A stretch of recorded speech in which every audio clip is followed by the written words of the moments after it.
Berarti kan kuncinya di kaum oligarki ini ya dalam proses demokrasi ini. Dia akan kemana oligarki ini membawa bangsa kita gitu, ya, membawa sistem yang ada dan juga aturan hukum yang ada. Nah, jadi kalau misalnya nih, misalnya oligarkinya soleh gitu, oligarkinya memang dia berpihak kepada rakyat, apakah mungkin ada kondisi oligarki yang seperti itu?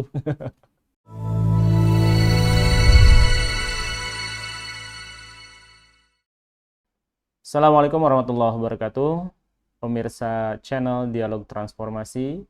Pada kesempatan malam hari ini, kita akan membicarakan suatu tema yang sangat penting, yaitu terkait dengan pesta demokrasi yang akan diselenggarakan di Indonesia. Kita tahu bahwasannya pemilihan umum dalam sistem demokrasi dianggap sebagai penyegaran pada kondisi politik suatu negara. Pemilu digadang-gadang dapat mencegah munculnya kekuasaan absolut dan memberikan kesempatan pada semua kelompok untuk berkuasa dan menentukan kebijakan. Wujud kedaulatan di tangan rakyat dalam sistem demokrasi diterjemahkan sebagai pengumpulan suara rakyat untuk diberikan pada sekelompok politisi. Sejauh ini Indonesia sudah mengalami 12 kali pemilu pada level nasional dan kita akan memasuki pemilu ke-13 pada tahun 2024 nanti. Rakyat diberikan harapan, perbaikan kondisi ekonomi, penegakan hukum yang lebih adil, pendidikan yang lebih berkualitas dan murah, dan berbagai macam kemudahan hidup. Tapi harapan tinggal harapan, pergantian rezim pemerintah tidak kunjung memperbaiki kondisi rakyat. Tapi anehnya, sistem ini masih saja dijalankan dan rakyat masih mau untuk turut serta dalam prosesnya. Pada kesempatan malam hari ini kita akan berdialog dengan salah seorang praktisi, pengamat politik ya dan juga ahli dalam urusan tata negara dan administrasi pemerintahan, yaitu Bung Wahyudi Al-Maroki. Assalamualaikum. Waalaikumsalam warahmatullahi wabarakatuh, Bung Hilman. Bagaimana kabarnya Bung Wahyudi? Alhamdulillah, kabar baik, sehat, tetap semangat. Tetap semangat, luar biasa. Baik, Bung Wahyudi, kita sekarang lagi rame-rame nih menghadapi pemilu 2024 dan masa kampanye belum dimulai, tapi nampaknya baligo sudah mulai banyak tersebar, baik baligo untuk pemilihan legislatif ataupun untuk eksekutif. Dan yang paling panas adalah pergesekan terkait dengan bursa calon presiden dan wakil presiden yang kemarin mungkin Indonesia sudah melewatinya.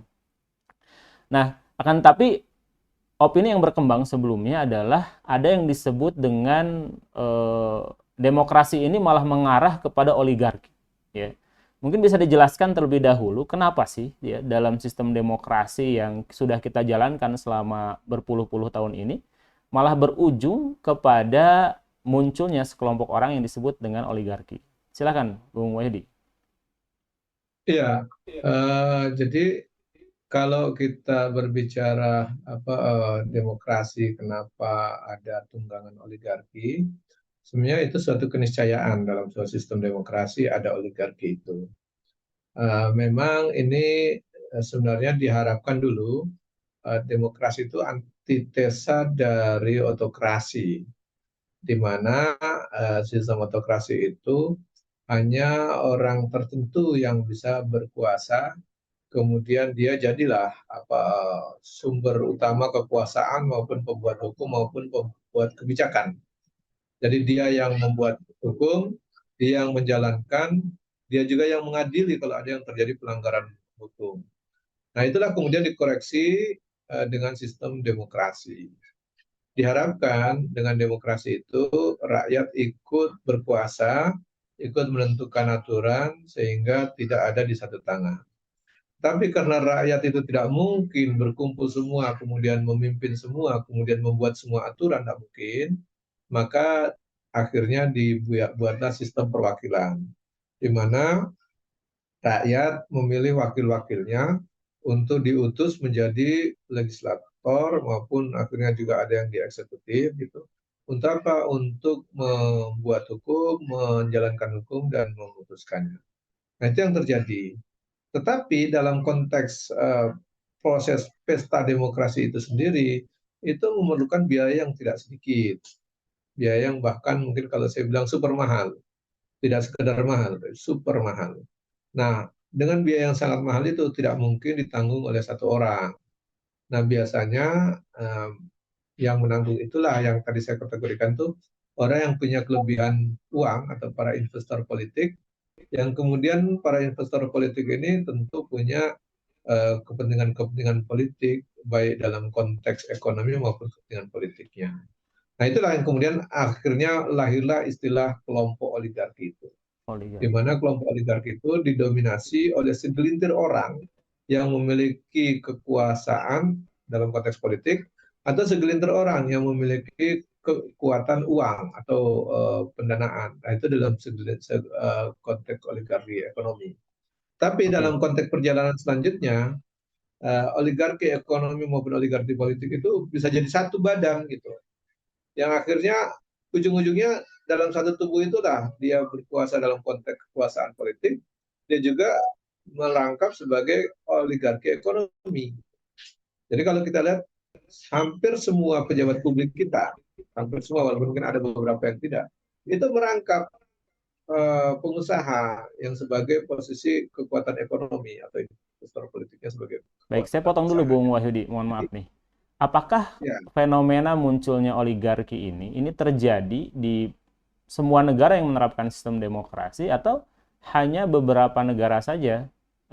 Mungkin ada penjelasan terkait dengan hal tersebut. Apakah memang semuanya akan mengarah kepada oligarki, ya? Ataukah memang tadi ada mungkin yang sangat ideal gitu, benar-benar rakyat itu didengar suaranya, bisa membuat kebijakan dan juga bisa memberikan apa yang rakyat inginkan.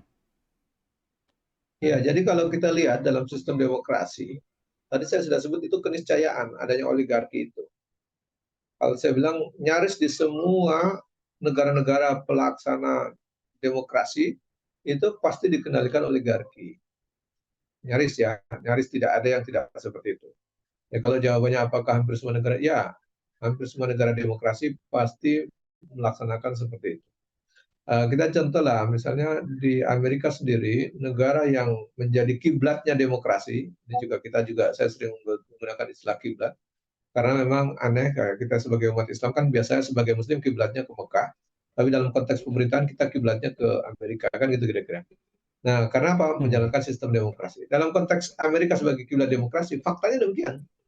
Hampir semua presiden maupun para pejabat publik di Amerika itu para pengusaha minyak atau para pengusaha senjata atau para pengusaha yang lain. Jadi kalau kita lihat praktis dia adalah kelompok oligarki ekonomi maupun oligarki politik bergabung jadi satu. Dan itu biasanya mereka menggunakan negara untuk membuat keputusan dan kebijakan yang menguntungkan bisnisnya atau menguntungkan politiknya. Itu posisinya. Maka saya bilang kalau itu contohnya mudah saja lihat di Amerika bagaimana mereka bisa dikuasai oleh para pebisnis negara itu, baik pebisnis minyak maupun pebisnis senjata maupun pebisnis yang lain. Dan mereka menduduki jabatan-jabatan strategis dalam sebuah negara, terutama di negara demokrasi, dan kemudian mereka bisa membuat kebijakan dan undang-undang atas nama negara untuk kepentingan bisnis mereka sebenarnya. Itulah yang terjadi. Nah, ini yang dijadikan panutan di Indonesia karena kiblatnya adalah kiblat Amerika, sehingga ingin disebut negara demokrasi, akhirnya mencontohnya tidak ada contoh lain kecuali Amerika. Walaupun kita tahu bahwa negara demokrasi itu kan sebenarnya kiblatnya harusnya ke Yunani, ya, Yunani kuno ya, asal mula demokrasi itu di negara Athena Yunani kuno. Tetapi bergeser dia lari ke Eropa, lari ke Amerika, yang sekarang dikategorikan negara yang diklaim sebagai negara demokratis ya Amerika. Kalau Inggris, Inggris kan sebenarnya mengklaim saja demokratis, tetapi kan bentuknya masih kerajaan, di Betul, betul. mana suara parlemen, suara rakyat hanya mandek sendiri parlemen. Semua keputusan ada di tangan sang ratu atau sang raja, kan gitu posisi. Iya, Jadi betul sekali. kalau ya, jadi model Ya, Bung itulah. Wahyudi. Hmm. Kalau dibilang apakah memang semua negara demokrasi prakteknya seperti itu, memang tidak bisa dihindarkan. Jadi praktek negara demokrasi itu pasti dikuasai oleh kaum oligarki, baik Iya. oligarki ekonomi maupun oligarki politik. Dan benar tidak kalau saya mengatakan seperti ini, bahwasannya oligarki oligarki memang ataupun orang-orang yang memiliki kekuatan modal itu memang diberikan kesempatan luas dalam sistem demokrasi untuk berkuasa dikarenakan pola pemilihan umum yang diselenggarakan itu membutuhkan suatu biaya yang sangat besar. Sehingga wajar jika mereka memang akhirnya menjadi orang-orang yang bisa mengantarkan jagoannya atau bisa mengantarkan dirinya sendiri ke tampuk kekuasaan. Apakah bisa dinyatakan seperti itu, Bung Yudi? Ya, itu faktualnya demikian. Karena kalau tidak percaya coba aja ketika Anda ingin masuk ke dalam jabatan publik yang menggunakan sistem demokrasi kan pintunya melalui pesta demokrasi.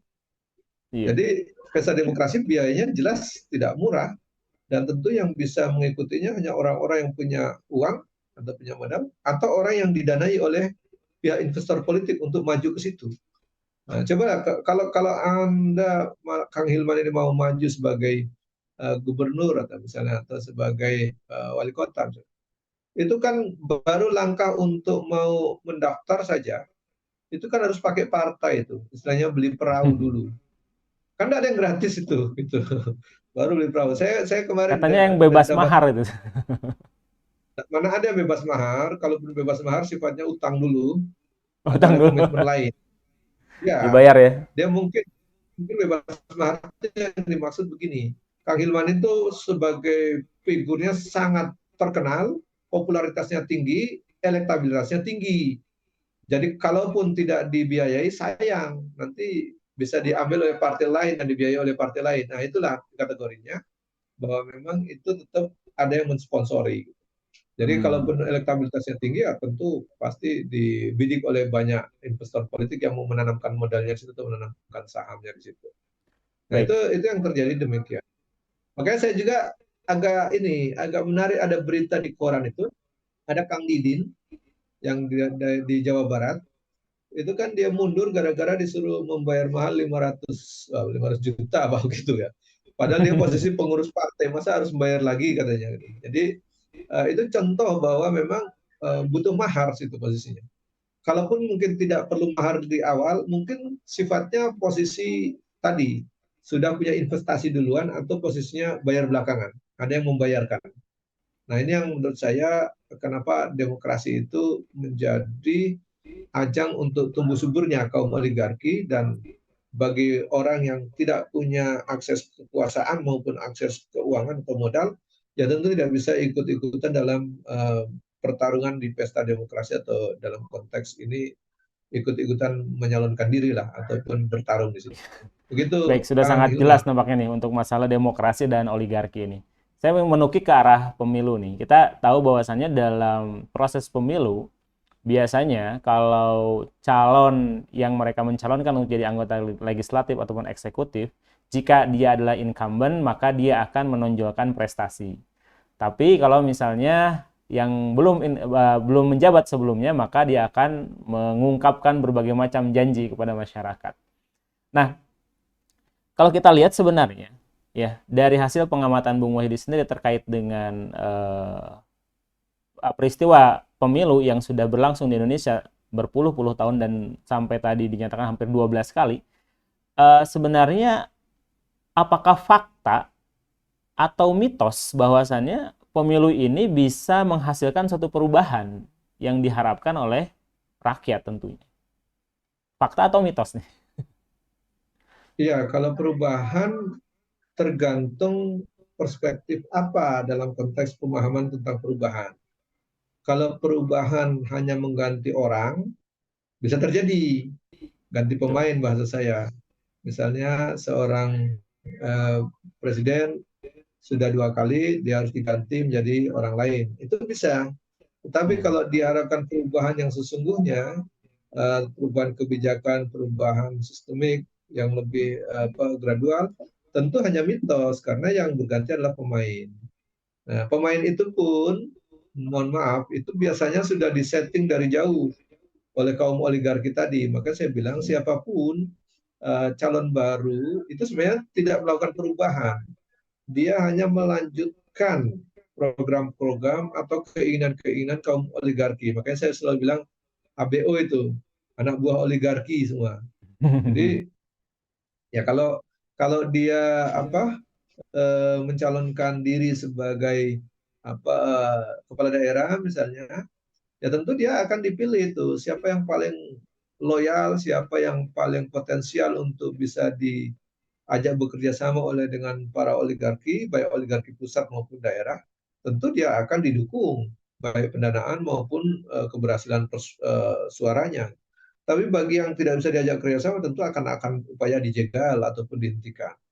Makanya kalau kita lihat akhir-akhir ini kan kita mendengar tuh ada pasangan yang coba-coba dijegal atau coba-coba dihalang-halangi kan begitu dia polanya itu. Jadi kalau tadi dijawab bahwa akan terjadi perubahan yang signifikan itu mitos. Tetapi kalau Oke. perubahan hanya sekedar mengganti pemain bisa. Kalau perubahan sesungguhnya tentu tidak akan dapat. Secara faktual yang berganti hanya pemain, Hmm. tetapi pemain itu dia akan melanjutkan kepentingan-kepentingan atau komitmen-komitmen dengan kaum oligarki sebelumnya. Bahkan orang yang akan disodorkan ke publik itu sudah melalui penyaringan dulu, penyaringan ataupun seleksi oleh kaum oligarki. Apakah orang ini layak untuk disodorkan ke publik supaya bisa dipilih atau tidak, itu dipilih dulu. Makanya kalau kita melihat bahwa ada seorang calon pemimpin sekedar untuk mencari pasangannya saja, untuk cari wakilnya saja itu tidak mudah. Karena bukan dia yang menentukan sendiri, ada kelompok di belakang yang ikut-ikutan menentukan. Itu yang saya bilang kelompok oligarki. Dan nyaris semua pejabat dalam sistem demokrasi itu nyaris tidak ada yang independen kecuali dia menjadi istilah saya tadi ABO tadi, anak buah kaum Iya, oligarki. Jadi dia tetap mau iya. tidak mau menjalankan program-program kaum oligarki. Bagaimana kalau dia coba untuk nakal ataupun bandel untuk melawan kaum oligarki? Banyak sekali yang bisa dikerjakan oleh mereka karena kaum oligarki punya kekuatan pendanaan, punya kekuatan politik yang lebih besar sehingga tentu bisa menggunakan berbagai cara untuk meredam, menghalangi bahkan bisa mengkriminalisasikan. Nah gitu kira-kira Kang Hilman. Berarti kan kuncinya di kaum oligarki ini ya dalam proses demokrasi ini. Dia akan kemana oligarki ini membawa bangsa kita gitu, ya, membawa sistem yang ada dan juga aturan hukum yang ada. Nah, jadi kalau misalnya nih, misalnya oligarkinya soleh gitu, oligarkinya memang dia berpihak kepada rakyat. Apakah mungkin ada kondisi oligarki yang seperti itu? Ini pertanyaan saya nih, Iya, penasaran juga. oligarki itu kan sekelompok orang atau segelintir orang yang sedang menikmati kekuasaan atau menikmati keuangan yang berlebih. Nah, karakter orang yang sudah berkuasa tentu dia ingin mempertahankan dan ingin memperbesar kekuasaannya minimal itu atau memperpanjang kalau sudah nggak bisa diperbesar lagi.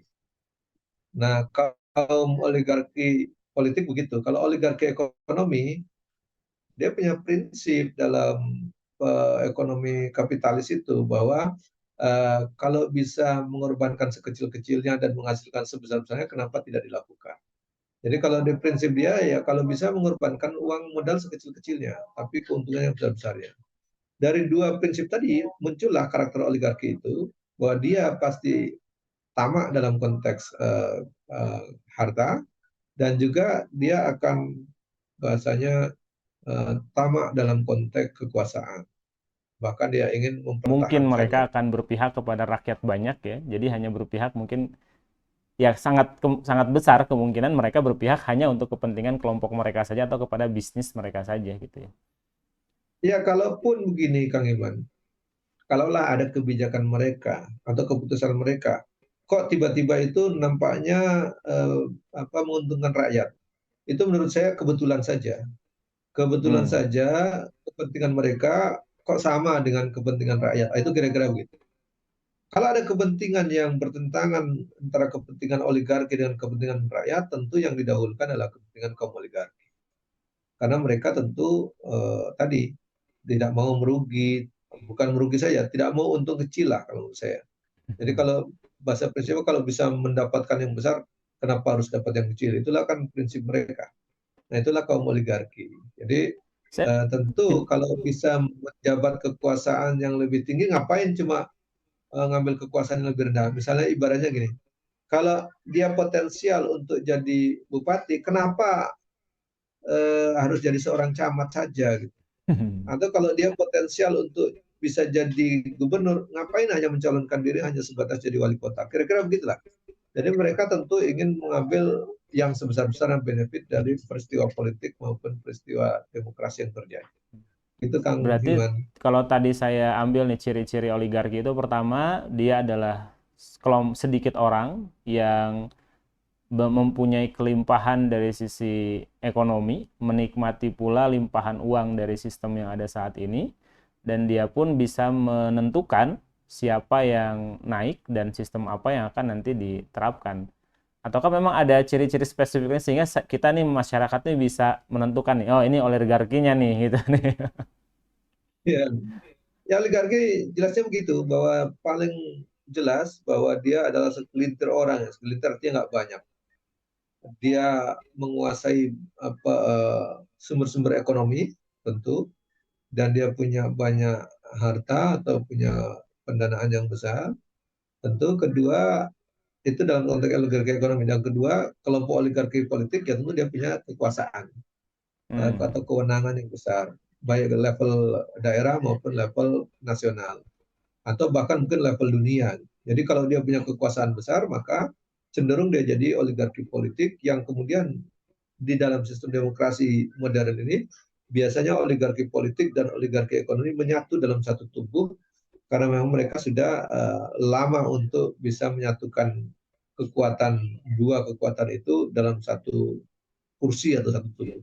Nah, itulah ciri-ciri oligarki. Jadi kalau kita melihat setelah ada orang yang kaya raya seperti itu atau dia punya jabatan atau kekuasaan, maka kita bisa melihat bagaimana karakternya. Tentu dia akan cenderung menjadi karakter-karakter kaum oligarki.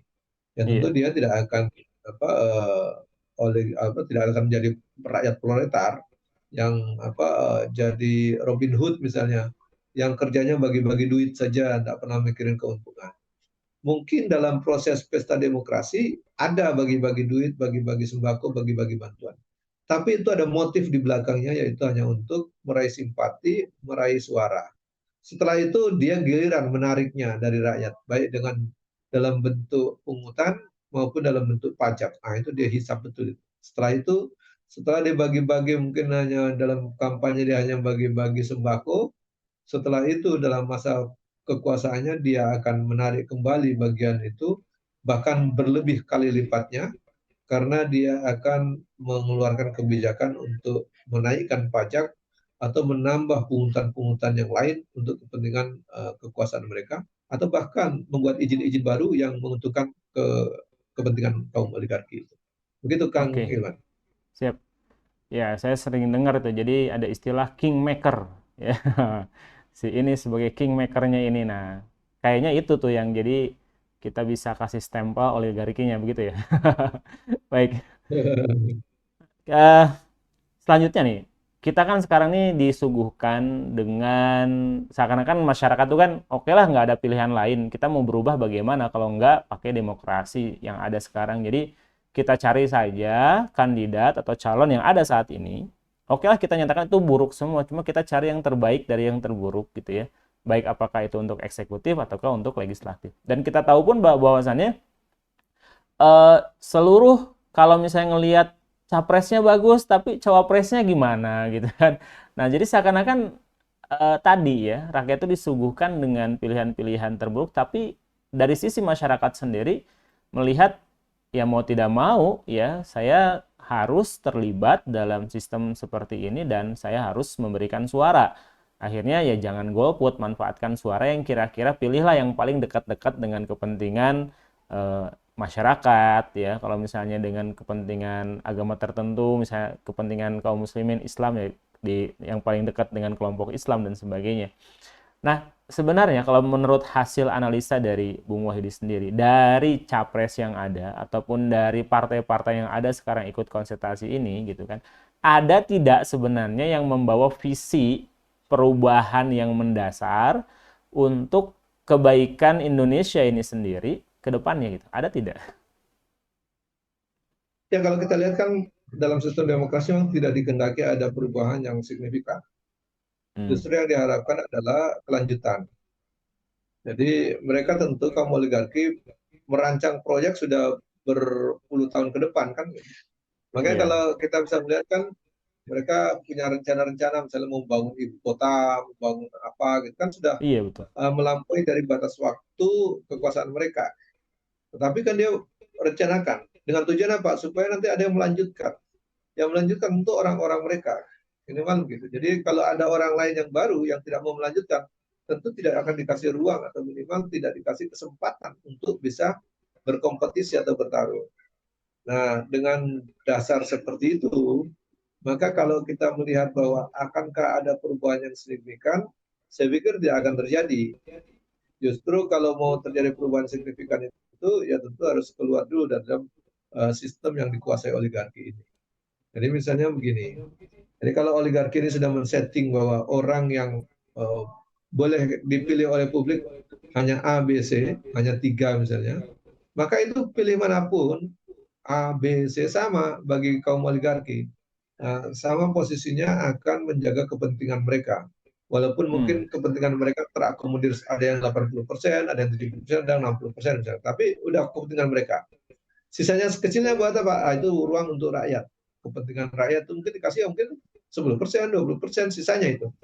Jadi Hmm. praktis akan lebih condong atau lebih cenderung untuk membela kepentingan kaum oligarki daripada kepentingan rakyat.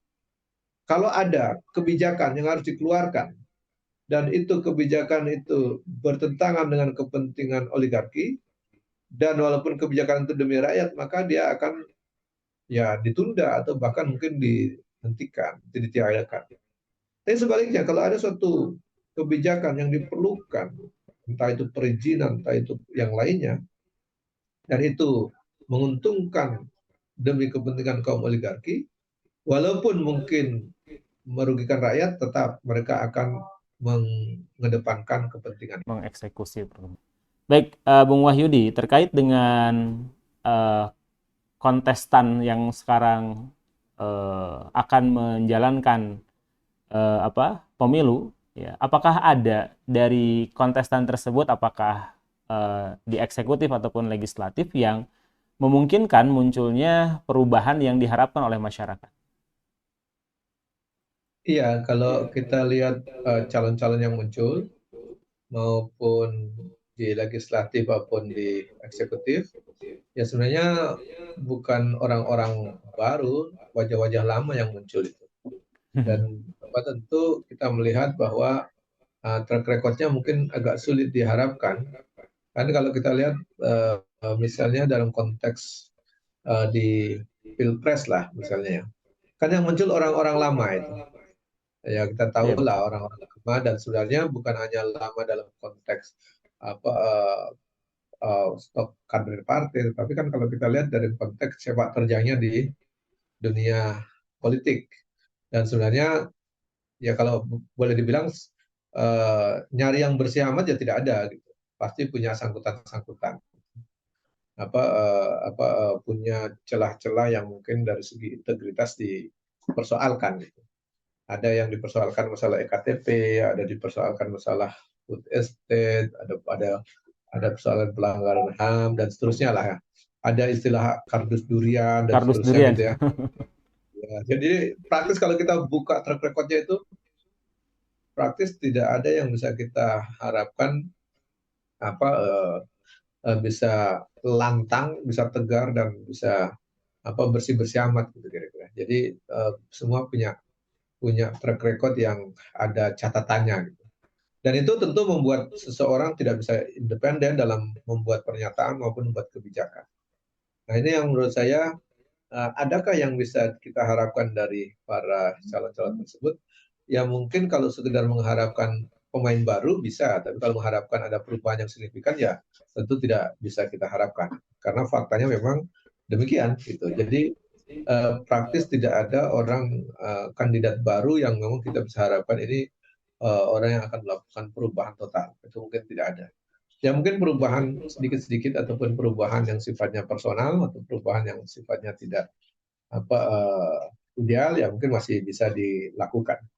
Tapi kalau kita Mungkin berharap sudah di ideal, Bung, yang dengan adanya undang-undang terkait dengan proyek-proyek strategis nasional seperti IKN mungkin ya, yang mau tidak mau itu harus dijalankan oleh pelanjut estafeta kepemimpinan ke depannya gitu ya. Jadi dia sudah nggak bisa berkutik apa-apa mungkin, karena sudah diikat dengan undang-undang yang muncul saat ini. ya, ya kan tadi saya bilang bahwa kalau dia apa posisinya sangat ideal, tentu dia bisa lah berani membatalkan itu, membuat hal baru. Tapi kan kalau kita bilang oligarki itu sudah mengakar baik di eksekutif, legislatif, dan yudikatif kan posisinya. Termasuk undang-undang tadi saya bilang bahwa undang-undang kan nyaris tidak ada undang-undang yang bersih dari campur tangan kaum oligarki. Kenapa? Karena kaum oligarki sudah menempatkan banyak pihak kader-kader dia atau orang-orang yang pro kepentingan mereka ada di berbagai lini tadi. Ada yang di eksekutif, ada yang di yudikatif, ada yang di eksekutif, legislatif maupun yudikatif. Jadi nyaris mereka bisa mengatur-ngatur itu, bahkan membuat hukum baru. Makanya kita bisa melihat ada contoh undang-undang yang sebenarnya tidak pro rakyat tapi bisa keluar. Misalnya Hmm. undang-undang Omnibus itu kan diprotes oleh banyak pihak, tetapi keluar juga. Undang-undang Minerba, itu jelas tidak Iya. menguntungkan rakyat, tidak menguntungkan negara, keluar juga gitu. Ini udah Iya. kenapa kepentingan oligarki itu sangat kuat dalam konteks regulasi dan undang-undang. Nah, Baik. bagaimana mungkin orang pemimpin baru di eksekutif yang ingin menjalankan undang-undang, undang-undangnya seperti itu, kan gitu kira-kira. Jadi dia mau nggak mau kan harus menjalankan yang sudah ada. Gitu. Itu yang saya Hmm. tadi kategorikan. Kalau berharap perubahan itu mitos. Kalau dia ingin berubah secara faktual ya tentu harus ada harus ada perubahan yang signifikan secara gradual baik personal maupun sistemiknya. Nah ini menurut saya Baik. yang soal ada di situ. Ya, terima kasih Bung Uy. Jadi kalau kita lihat tadi kita bicara tentang masalah perubahan dalam sistem demokrasi ini tidak mungkin ya ada perubahan yang sifatnya mendasar. Nah, maksud dari perubahan yang mendasar dan komprehensif itu seperti apa? Dan kalau memang kita ingin beralih dari sistem demokrasi, pilihannya kemana? Ya, ini yang masih menjadi pertanyaan besar mungkin bagi sebagian kalangan masyarakat karena dianggap demokrasi ini sudah yang paling baik untuk dunia ini. Gitu. Iya, Bagaimana, Bung Muhyiddin? demokrasi kan memang dipromosikan sebagai sistem puncak atau sistem yang terbaik di antara sistem-sistem yang ada. Tetapi itu tentu kalau dibandingkannya adalah sistem dengan bandingannya dengan sistem otokrasi atau teokrasi. Jadi karena yang ditampilkan sesuatu yang memang lebih buruk dari sistem demokrasi. Misalnya demokrasi kan antitesa dari otokrasi. Dan kalau orang sesuatu mending memilih hidup dalam sistem demokrasi atau sistem kerajaan. Hmm. Dalam perspektif orang modern kan dikasih pilihan begitu, milihnya daripada kembali ke dalam sistem kerajaan, mending kita dalam sistem demokrasi. Kan gitu. Karena Ya. masyarakat tidak pernah diberikan pilihan yang lengkap. Hmm. Misalnya, kan sekarang ini di dunia ini hanya ada dua uh, uh, ideologi besar yang sedang bertarung, plus satu ideologi yang sedang tidak bertarung. Atau tidak sedang dilaksanakan oleh sistem negara manapun. Ideologi besarnya adalah ideologi kapitalisme sekuler dan ideologi sosialisme komunisme. Hmm. Jadi kalau dua ini selalu bersaing dan bertarung, dan kita selalu disuguhkan hanya di antara dua itu. Anda Hmm. pilih demokrasi di bawah sistem kapitalisme sekuler, atau mau kembali ke dalam sistem otoriter, yaitu sistem sosialisme komunis. Nah tentu kalau orang sudah memilih itu, ya mau nggak mau mempertahankan demokrasi dong. Gitu. Ya. Tidak pernah disuruh memilih yang lain. Nah, misalnya gitu. Jadi pilihan itu tidak dimunculkan. Padahal sebagai umat Islam, kita pernah juga punya sistem Islam sendiri. Dalam konteks ini kan dalam sistem pemerintahan juga punya, sistem politik juga punya. Nah itu yang tidak pernah dicontohkan, tidak pernah diberikan tawaran. Bahkan mungkin ditakut-takuti. Nah itu posisinya seperti itu. Nah kalau Ya. kita ingin melakukan perubahan, perubahannya hanya disuruh mengganti orang. Tidak boleh mengganti konsep atau sistem. Padahal kalau mau mengganti hanya diberi pilihan, hanya ke sistem sosialis komunis. Tentu orang enggan, nggak mau, karena itu sistem lebih otoriter daripada sistem yang sekarang, lebih parah.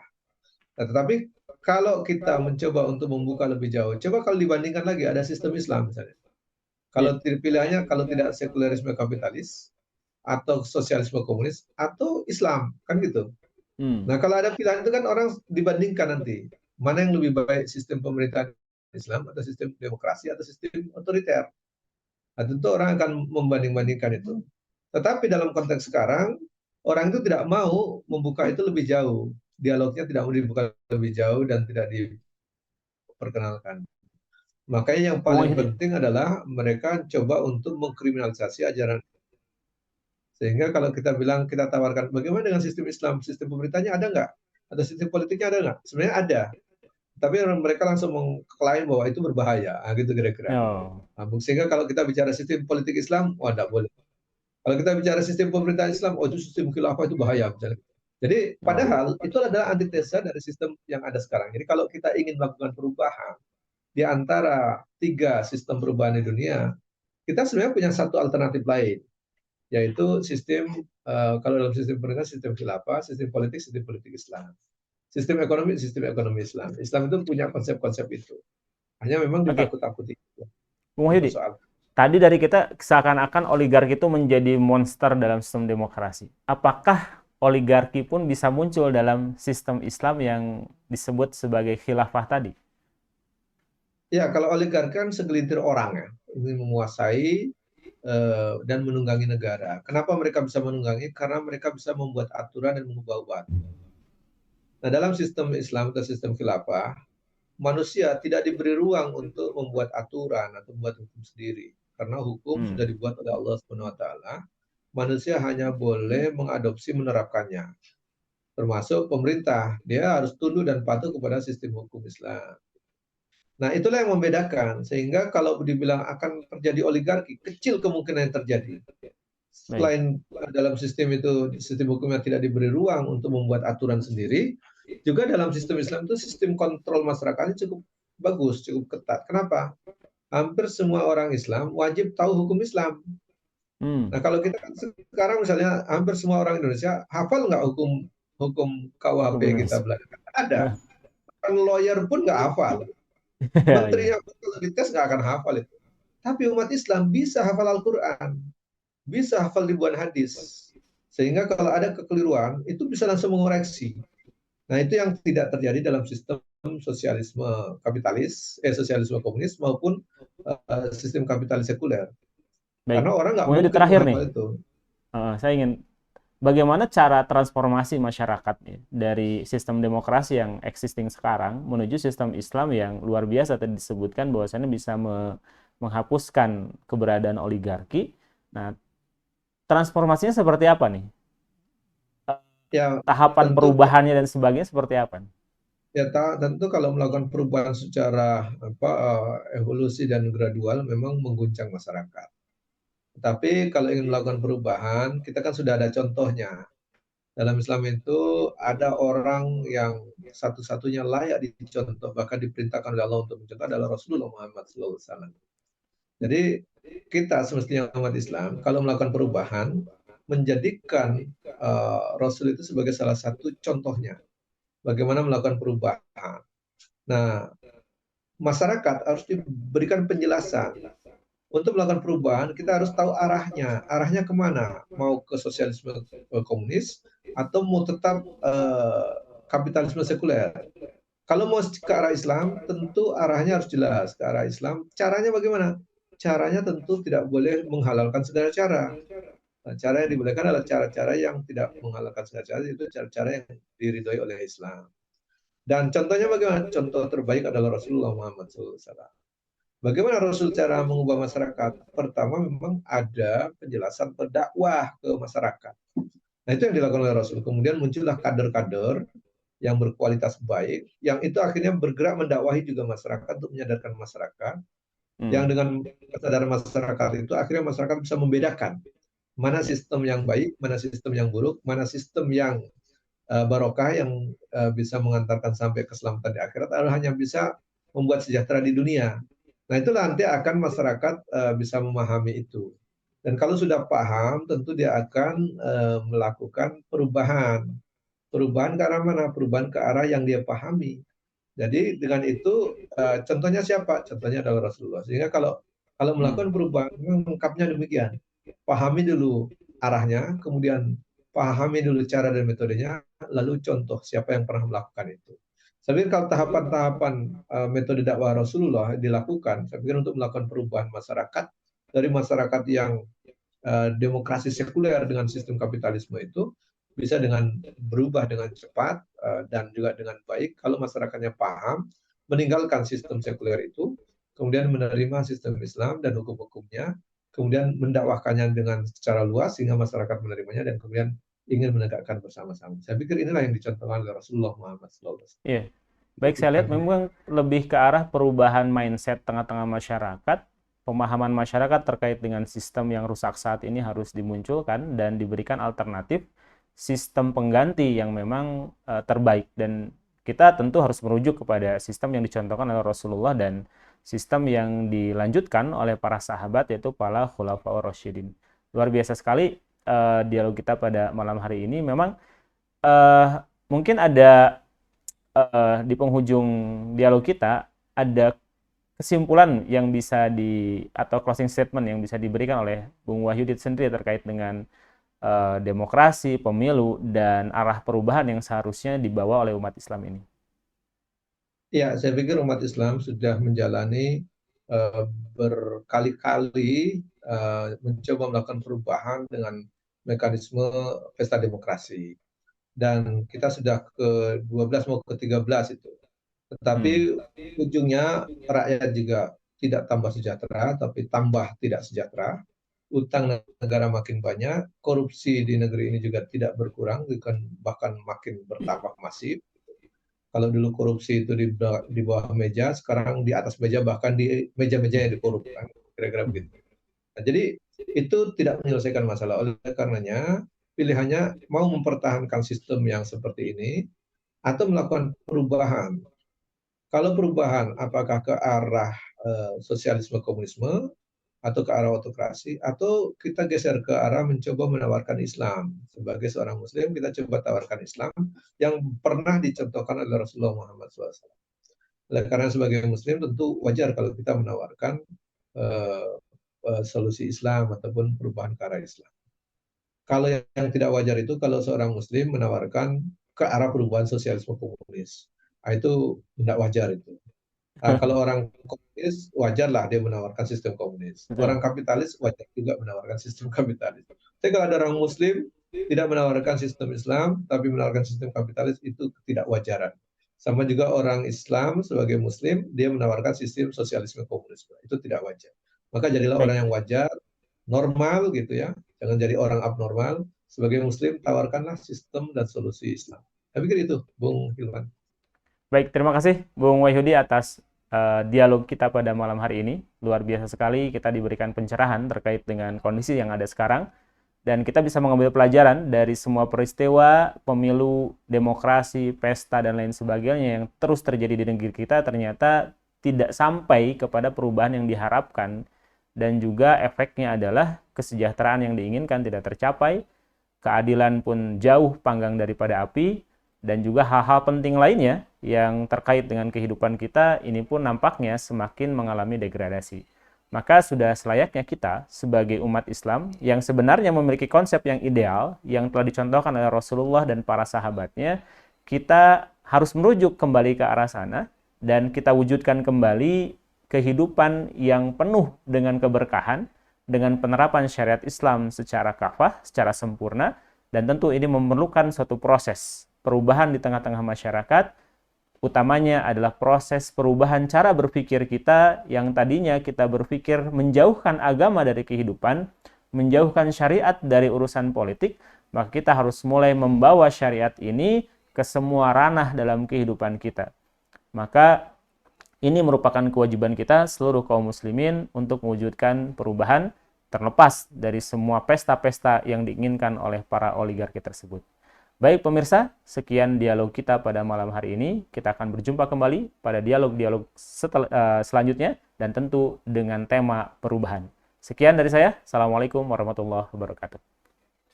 Assalamualaikum warahmatullahi wabarakatuh. Terima kasih Ustadz. Hatur nuhun, mohon maaf tadi ada kendala teknis.